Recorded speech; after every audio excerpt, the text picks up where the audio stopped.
নমস্কার। আমরা খাই খাই বাঙালি চ্যানেলে আপনাদেরকে আরও একবার স্বাগত জানাই। আজকের রেসিপি হতে চলেছে অনুষ্ঠান বাড়ির পটল চিংড়ি। বাড়িতে কিন্তু আমরা পটল চিংড়ি রান্না করি ঠিকই, তবে অনেকেরই আক্ষেপ থাকে যে অনুষ্ঠান বাড়িতে যেভাবে পটল চিংড়ির যে স্বাদ হয় তা কিন্তু আমাদের রান্নায় হয় না। তো কিভাবে করলে এই স্বাদ কিন্তু আপনার রান্নাতেও আসবে, তার জন্য কিন্তু পুরো ভিডিওটা দেখতে থাকুন। প্রথমেই আলু আর পটল নিয়েছি। আলু আর পটল মোটামুটি ডুমো ডুমো করে কেটে ধুয়ে জল ঝরিয়ে পরিষ্কার করে নিয়েছি। তার সাথে নিয়েছি মশলা। অবশ্যই কি কি আছে বলি।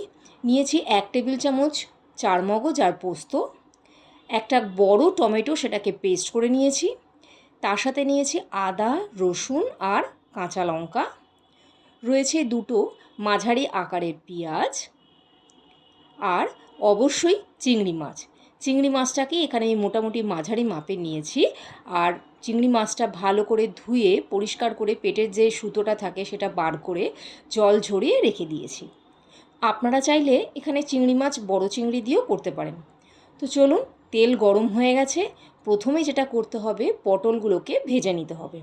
পটলগুলো তেলের মধ্যে দিয়ে সামান্য একটু নুন আর অল্প একটুখানি হলুদ দিয়ে ভালো করে কিন্তু নেড়ে চেড়ে গ্যাস কমিয়ে ঢাকা দিয়ে রেখে দিতে হবে বেশ কিছুক্ষণ। ঢাকা দিয়ে সবজি ভাজলে তা কিন্তু বেশ সুস্বাদু হয়, অর্থাৎ ভালোভাবে কিন্তু ভাজাও হয় এবং নরমও হয়ে যায়। তো পটলটা যখনই একটু প্রায় সোনালি রং ধরে আসবে তখনই কিন্তু পটলটা আমরা তেল থেকে তুলে নেব। পটল কিন্তু একেবারে লাল করে ভাজবো না। তো পটলগুলো একে একে তেল থেকে তুলে নিয়ে ওই তেলের মধ্যে এবার আলু ভেজে নেব। আলুটাও ওই একইভাবে অল্প একটু নুন আর হলুদ দিয়ে ভেজে নেব ঢাকা দিয়ে। আলু আর পটল ভাজা হতে হতে বলি, আপনাদেরকে অসংখ্য ধন্যবাদ যারা আমার পাশে আছেন, যারা চ্যানেলটিকে সাপোর্ট করছেন, ভালো লাগছে রেসিপিগুলো লাইক করছেন, তাদেরকে অসংখ্য ধন্যবাদ। যারা নতুন চ্যানেলে আসছেন তাদেরকে বলবো চ্যানেলটি সাবস্ক্রাইব করে রাখুন। নানান রকম রেসিপি আপনাদের সঙ্গে শেয়ার করতে থাকবো। চলুন, এখানে কিন্তু আলুও আমার ভাজা হয়ে গেছে। এবার ওই তেলেই কিন্তু আমি চিংড়ি মাছ ভেজে নেব। এখানে কিন্তু প্রথমে আমি নুন হলুদ দিয়ে চিংড়ি মাছ মাখিয়ে রাখিনি। তো তেলের মধ্যেই সরাসরি চিংড়ি মাছ দিয়ে তার মধ্যে নুন আর হলুদ দিয়ে ঢাকা দিয়ে চিংড়ি মাছগুলোকেও কিন্তু আমি বেশ ভেজে নিয়েছি। আর চিংড়ি মাছ তো মোটামুটি খুব ভাজার দরকার পড়ে না। তো চিংড়ি মাছটা যখনই দেখবেন একটু লাল রং ধরে এসেছে তেল থেকে তখনই তুলে নেবেন। তো আলু, পটল, চিংড়ি সবই কিন্তু ভাজা হয়ে গেল। এইবার কিন্তু মশলা কষানোর সময়। তো চিংড়ি মাছগুলো তেল থেকে তুলে নিয়ে ওই তেলের মধ্যেই আমরা দিয়ে দেব প্রথমেই হচ্ছে তেজপাতা, গোটা গরম মশলা আর অল্প খানিকটা গোটা জিরে। যখনই এইগুলো একটু বেশ গন্ধ ছেড়ে আসবে তখনই কিন্তু দিয়ে দিতে হবে প্রথমেই যে পেঁয়াজ নিয়েছিলাম, সেই পেঁয়াজটাকে আমি এখানে পেস্ট করে নিয়েছি। তো সেই পেঁয়াজ বাটাটা এখানে দিয়ে দিয়েছি।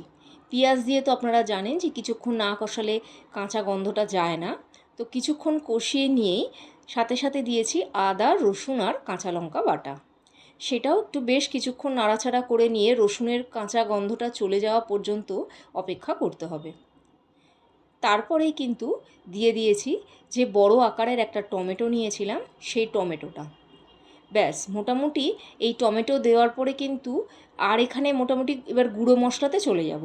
তো এখানে আর কিছু দেওয়ার নেই। ভালো করে যখন তেল বেরিয়ে আসবে মশলা থেকে তখন একে একে যে গুঁড়ো মশলাগুলো সেগুলো দেব। তো প্রথমেই দিয়েছি হলুদ, তারপরে দিয়েছি জিরের গুঁড়ো, ধনের গুঁড়ো, খানিকটা লঙ্কার গুঁড়ো আর অবশ্যই কাশ্মীরি লঙ্কার গুঁড়ো। কিছুটা জল দিয়েছি যাতে মশলাটা না পুড়ে যায়। তো মশলাটাকে এইভাবে ভালো করে কিন্তু কষাতে হবে, যাতে যতক্ষণ না তেল বেরিয়ে আসে ততক্ষণ পর্যন্ত কিন্তু মশলাটাকে ভালো করে কষাতে হবে। যখনই তেল বেরিয়ে আসবে তখনই ভেজে রাখা আলু আর পটল ওই মশলার মধ্যে দিয়ে ভালো করে কিন্তু মাখিয়ে নিতে হবে। এখানে যেহেতু আলু আর পটল কিন্তু আগে থেকেই ভাজা রয়েছে, তাই খুব বেশিক্ষণ কিন্তু নাড়াচাড়া করতে হবে না। তারপরেই আমরা দেব চারমগজ আর পোস্ত বাটা। চারমগজ আর পোস্ত বাটাটা দেওয়ার সঙ্গে সঙ্গেই দেখবেন অনেক সময় কড়াইতে লেগে যায়। এইখানে কিন্তু গ্যাসের ফ্লেমটা আপনারা খুব হাই করে রাখবেন না। আর যখনই দেখবেন যে মশলাটা কড়াইয়ের গায়ে লেগে যাচ্ছে, তখনই অল্প অল্প করে জল দিয়ে ভালো করে কষাতে থাকুন। ভালোভাবে যখন কষে আসবে, তখন ওপর থেকে অবশ্যই স্বাদ মতো নুন আর চিনি দেবেন। তারপরেই কিন্তু আমরা এখানে জল দিয়ে দেব। মোটামুটি বাটি ধুয়ে যে জলগুলো থাকবে, অর্থাৎ যে মশলা বাটিটা থাকে তার থেকে সেই জলগুলোই কিন্তু এখানে আমরা দিয়ে দেবো। তাতে কিন্তু রান্নার একটা আলাদাই স্বাদ হয়। তো চলুন, এখানে কিন্তু মোটামুটি আলু আর পটল তো প্রায় সিদ্ধ হয়েই আছে, তো খুব বেশিক্ষণ সময় লাগবে না। ঢাকা খুলে এইবার কিন্তু দিয়ে দেব এখানে ভাজা চিংড়ি মাছগুলো। ভাজা চিংড়ি মাছ দিয়ে বেশ খানিকক্ষণ একটু নেড়ে চেড়ে নিয়ে ওপর থেকে দিয়ে দিয়েছি এখানে শাহি গরম মশলা। শাহি গরম মশলা দিলে কিন্তু রান্নার একটা খুব সুন্দর স্বাদ আসে। তো বাজার চলতি আপনারা অনেক শাহি গরম মশলা পাবেন, তো সেটাই ব্যবহার করবেন। গরম মশলা দেওয়া হয়ে গেছে, এবার ওপর থেকে দিয়ে দিতে হবে একটু ঘি। ব্যাস, রান্না কিন্তু রেডি। অবশ্যই কিন্তু এইভাবে পরপর আপনারা রান্নাগুলো বাড়িতে ট্রাই করুন। দেখবেন আপনিও যে রান্না করেছেন সেই রান্নার স্বাদও কিন্তু অনুষ্ঠান বাড়ির মতন নিশ্চয়ই হবে। তো আশা করি এই রান্নাটা আপনাদের বেশ পছন্দ হবে। আর সত্যি বলতে কি, এই যখন ভয়েস দিচ্ছি ভিডিওটাতে, তখনই কিন্তু আমার ভীষণ লোভ লাগছিল, কারণ এত অসাধারণ রান্নাটা হয়েছিল যে এখনও আমি কিন্তু বলতে বলতে বেশ লোভ লাগছে আমার। তো চলুন, রান্নাটা এইভাবে করুন এবং বাড়ির সবাইকে তাক লাগিয়ে দিন। আর হ্যাঁ, বাড়িতে যদি নিজেদের কোনো অনুষ্ঠান থাকে, তো এই প্রসেস করে আপনি রান্নাটা করে সমস্ত অতিথিদের খাইয়ে দেখুন। তারা কিন্তু ধরতেই পারবে না যে এই রান্নাটা কিন্তু আপনার বাড়িতে তৈরি। তো কেমন লাগলো আজকের রেসিপিটা অবশ্যই জানাবেন, আমার পাশে থাকবেন। আমি চেষ্টা করব নিত্য নতুন আরও অনেক রেসিপি, যেটা আপনাদের আরও অনেক কাজে লাগবে, সেই ধরনের নানান রেসিপি আপনাদের সঙ্গে শেয়ার করার। আর গরম তো পড়তে শুরু করেছে, এখন বাজারে নতুন পটল উঠতে শুরু করেছে। এই সময়তেই কিন্তু এই রান্নাটা করুন, সত্যি অসাধারণ খেতে লাগবে।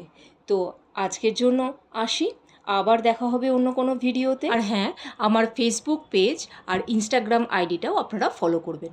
নমস্কার, ভালো থাকবেন।